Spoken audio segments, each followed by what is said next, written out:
आपने अपने बेबी का नाम अब्राम रखा है सर, मुझे जानना है कि अब्राम का मीनिंग क्या है? पहले तो बताऊं, हज़रत इब्राहिम हमारे फर्स्ट प्रॉफिट माने जाते हैं इस्लाम में, और उनका नाम इब्राहिम है अरबिक में, और इब्राहिम है in the Bible I think, and it is Abram in Jewish connotation, नाम एक ही है। और मुझे ऐसा लगा क्योंकि मेरी वाइफ हिंदू है और मैं मुस्लिम हूँ, और हमने हमारे बच्चों को हमारे घर के अंदर जो बड़ा एक सेक्युलर सा फीलिंग है, कई लोगों को ये बात पसंद नहीं आती है, समझ नहीं आती है, कंट्रोवर्सी भी हो जाती है, बट मुझे ऐसा लगता है कि हमारे घर में हमारे देश जैसा सेक्युलरिज्म है। सो जब अब्राम है विच मीन्स हज़रत इब्राहिम का एक कॉनोटेशन, और राम की अब्राम है, so I think that's a Hindu connotation. So I found it very lyrical. थोड़ा सा मैं नाम जो रखता हूँ अपने बच्चों के, मैंने जब भी रखा है बैकग्राउंड म्यूजिक के साथ दिमाग में रखा है। तो मुझे ऐसा लगता है कि जो आर्यन है वो कोई एक डिनर जगह पे बैठा हुआ है बड़ी खूबसूरत लड़की के साथ।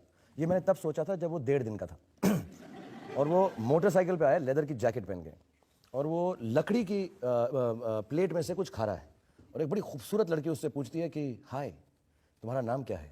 तो वो बोलता है आर्यन, और पीछे से म्यूजिक आता है डुडुम चचक चकडुम चक डुडुम चचक। तो मैंने ये नाम भी ऐसे ही सोचा है कि जब वो बोलेगा किसको, अभी मैंने सोचा नहीं वो लड़की से मिलेगा कि नहीं, लेकिन अब्राम का एक म्यूजिक है, अब्राम डुडुम टुम टुम डुडुम टुम टुम, थोड़ा लगता है बैकग्राउंड अच्छा है उसमें। एंड मैं अभी उसके साथ अनफॉर्चुनेटली वक्त नहीं गुजार सकता। वो प्रीमेच्योर पैदा हुआ, जिसकी वजह से लोगों ने समझा नहीं और ये सेक्स डिटर्मिनेशन वगैरह की नॉनसेंस बातें शुरू की। लेकिन अभी उसकी तबीयत थोड़ी नासाज है, तो उसको लोगों से मिलना ज़रूरी, मतलब ऐसा है कि ज़्यादा मिल नहीं सकते उससे इन्फेक्शन के लिए। सो अभी वो थोड़ा सा क्या कहते हैं उसको, प्रोटेक्टेड सी जगह में है, और माशाल्लाह अभी 1.5 महीने में उसकी हर रोज़ जो है तबीयत बेहतर हो रही, और वो महीने के अंदर डॉक्टर्स कहते हैं कि बिल्कुल ठीक हो जाएगा, दुरुस्त हो जाएगा, और फिर इंशाल्लाह मैं उसके साथ वक्त गुजारूंगा। लेकिन अभी थोड़ा सा घर में एटमॉस्फेयर खुशी का आता जा रहा है क्योंकि वो ठीक होता जा रहा है, but he was very small and premature, and it was little sad time for us, but hopefully he will be all right soon. आप दुआ कीजिएगा। और थैंक यू। फिल्म इंडस्ट्री में जिस दिन आपने कदम रखा था, तो मैंने सुना कि उसी दिन आपने तय कर लिया था कि मुझे यहाँ का बादशाह बनना है। एक्चुअली जब आदमी छोटा होता है उम्र में और ऐसे बड़े बड़े सपने देखता है, ख्वाब देखता है, तो बचपन के सपने और भी ज़्यादा बड़े होते हैं। जब हम समझदार हो जाते हैं तो रियलिटी में आ जाते हैं, तो थोड़ा बहुत संभल के सोच समझ कर सपने देखते हैं कि यार थोड़ा सा दाल खरीद लूँ, थोड़ी चाय खरीद लूँ, थोड़ी सी गाड़ी बड़ी वाली ले लूँ। तो बचपन के सपने थे कि बादशाह बनूँ, एक्चुअली उससे भी ज़्यादा थे। तो इसमें तो कोई गलत बात नहीं है कि अगर सपना बड़ा देखो, तो मैं तो चाहूँगा हर बच्चा को बड़ा सपना हो। लेकिन आजकल जब हम अखबारों में खबरें पढ़ते हैं फिल्म वालों के बारे में, तो लिखते हैं कि 22 साल हो गए शाहरुख खान को, सिंह ने किंग को पीट दिया, कोई कहता है कि इडियट ने बादशाह को पीछे छोड़ दिया, कोई कहता है बादशाह ने सबको पीछे छोड़ दिया। तो अभी भी ये कंपटीशन है आपके दिल में? नहीं, मैं तो किसी से करता नहीं, मुझे तो ना ज़रूरत है। मैं अपने साथ ही लड़ता रहता हूँ, अपने साथ ही भागता रहता हूँ, अपने साथ ही गिरता पड़ता रहता हूँ। लेकिन मुझे अच्छा लगता है कि हर साल कोई ना कोई ऐसा होता है जो आता है मुझे पिछाड़ने के लिए, और फिर अगले साल नया वाला आ जाता है। कोई ये नहीं बोलता जो आया था पिछले साल वो खुद पिछड़ गया है।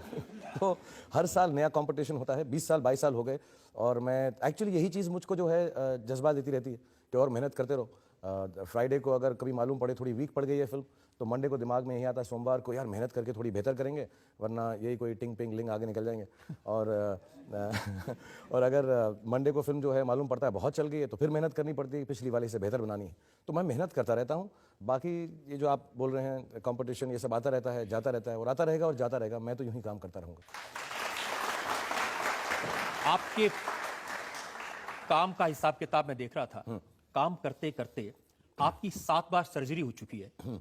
शोल्डर हिला हुआ है, नेक टूटा हुआ है, बैक फूटा हुआ है, घुटनों में चोट है, पैरों के अंगूठे हिले हुए हैं। और फिर भी मैं देख रहा हूं कई दिन से आप टीवी पर डांस कर रहे हैं, नाच रहे हैं, फैन से मिल रहे हैं 18-18 घंटे। हाँ, तो आप ये सोचिए कि इतना तबीयत नासाज होने के बाद मैं बादशाह हूं, अगर नहीं होती तो क्या होता।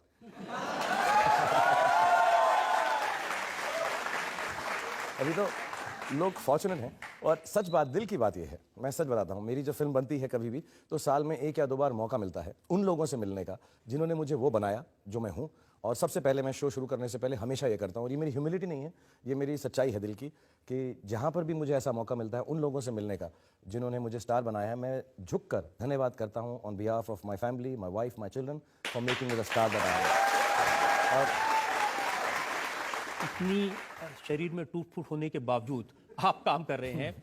वो पूछते हैं कि इतना जो मुस्कुरा रहे हो वो कौन सा दर्द है जिसको छुपा रहे हो?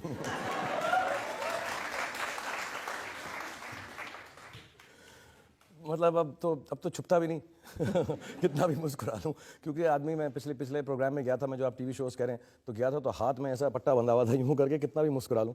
और एक्चुअली एक इंग्लिश में कहावत है कि it only hurts when I laugh now, so it hurts when I laugh.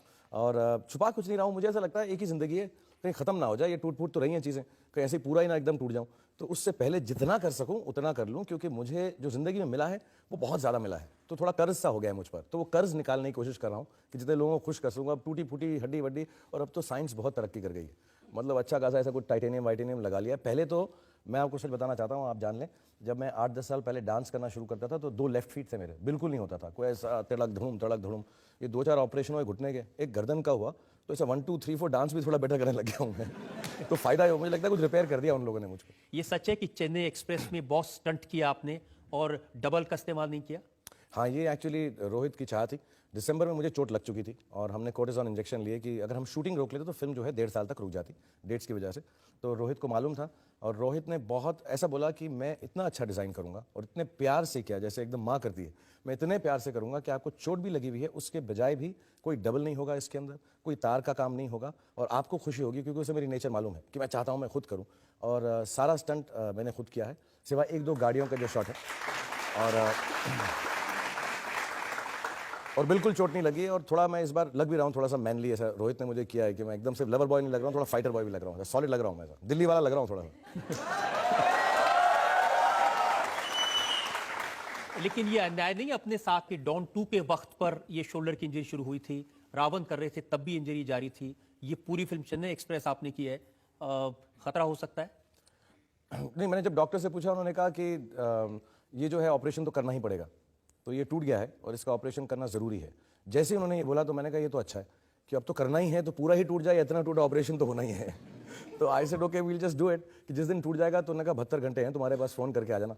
तो हम वाई में शूट कर रहे थे, जहाँ से गाड़ी का ड्राइव 2.5-3 घंटे था, हेलीकॉप्टर 30 मिनट का, तो मैंने वो कैलकुलेट किया था, और सब स्टैंड बाय पे थे, अगर टूटा तो पहुंच जाऊंगा, क्योंकि एक ही बार खोलना पड़े, बार बार उसको करते रहो तो ऐसा क्यों, ऐसा नहीं होता, वो थोड़ी सी शर्ट फट जाती है तो अब कहते पूरी फट जाए यार, फिर ही सिलवा लेंगे, अभी तो फटने दो उसको, तो मैं उस लिहाज से करता चला गया। आपके कॉलेज के दोस्तों से जब बात कर रहा था तो उन्होंने कहा कि शाहरुख के लिए चोट खाना कोई बड़ी बात नहीं है, स्कूल में भी कॉलेज में भी जब ये क्रिकेट खेलते थे, हॉकी खेलते थे, फुटबॉल खेलते थे तो बहुत चोटें लगती थी। हाँ, मुझे बहुत चोटें लगी हैं, और मेरे एक फुटबॉल के कोच थे सिंह साहब, और मुझे अभी भी उनकी आवाज़ याद है।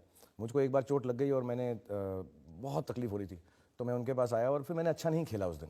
एक्चुअली चोट नहीं लगी थी, लेकिन होता है ना सर, अच्छा ना खेलो तो सर बहुत दर्द हो रहा था घुटने में, सर मैं क्या करूँ, सर वो लग रहा होगा मैं थोड़ा सा, मैं इतना तकलीफ था। तो उनकी पतली सी आवाज़ थी और वो दी बोलते थे हर बात के साथ, तो उन्होंने मुझे बोला, you bloody the Shahrukh, I know you can play the football even if I cut off both your legs. तो मेरा ऐसा था, लगती रहती थी, लेकिन I have always been one, मेरा थोड़ा पेन का थ्रेशोल्ड ज़्यादा है, इमोशनल भी और फिजिकल भी, तो मैं काफ़ी चोट खा लेता हूँ, लेकिन हंसता रहता हूँ, स्माइल करता रहता हूँ, रियली। तो ये बात ये आपको नहीं समझ आएगी वकील साहब, लड़कियां इस बात को समझती हैं। और ये भी सच है कि अगर आपके स्कूल कॉलेज में बैक में चोट नहीं लगती तो आप एक्टर नहीं होते? जी हाँ, बिल्कुल सच बात है। मुझे अभी भी याद है, पुरानी दिल्ली में एक डॉक्टर थे, डॉक्टर एबट साहब, तो मेरी चोट लोअर बैक में चोट लगी थी फुटबॉल खेलते हुए अम्बेडकर स्टेडियम में, और मैं विकेट कीपिंग करता था, स्टेट लेवल पे खेलता था, इंडिया लेवल पे खेलने का चांस मिल रहा था, लाला मर्दान जी ने लिया हुआ था कोचिंग कैम्प में, तो झुका नहीं जाता था। और फिर मेरे को उन डॉक्टर ने कहा कि अब आपकी जो पीठ है वो ठीक नहीं होगी। बीच में खेला लेकिन दर्द बहुत होता था, तो बहुत दुखी हो गया, मुझे लगा मेरी लाइफ ही खत्म हो गई और अब मैं कुछ नहीं कर सकता। 6 महीना मैं बेड में था, और फिर एक प्ले हुआ लेडी श्री राम कॉलेज के अंदर, तो वहाँ मालूम पड़ा कि 82 लड़कियां हैं एक प्ले के अंदर और 8 लड़कों की ज़रूरत है। तो अब चोट से घायल चोटिल मरता क्या ना करता, मैंने सोचा वहीं चला जाऊं और कुछ अपनी लक ट्राई कर लूं। लड़कियों की वजह से नहीं, मैंने कहा सॉफ्ट सा है, थोड़ा पास में है कॉलेज, एक्टिंग वैक्टिंग कर लूंगा थोड़ी सी, तो मैं उस चक्कर में बैरी जॉन के साथ ज्वाइन कर लिया। और वो दिन था और आज का, मैंने आज तक वो 82 लड़कियों का, मेरा मतलब एक्टिंग का साथ नहीं छोड़ा। उस वक्त की कुछ तस्वीरें मेरे पास में हैं, आपकी ये मूछ और बड़े बड़े बाल वाली। तो ये देख के कोई कह सकता था ये लड़का सुपरस्टार बन सकता है? सिर्फ माँ ही कह सकती थी और तो कोई नहीं कहता। मेरी माँ कहती थी कि मैं दिलीप कुमार साहब जैसा हूँ, और वो माँ का प्यार ही होता है। वही कह सकती हैं अपने बेटे के बारे में। मुझे भी बिल्कुल नहीं लगता था, मुझे आज भी नहीं लगता है।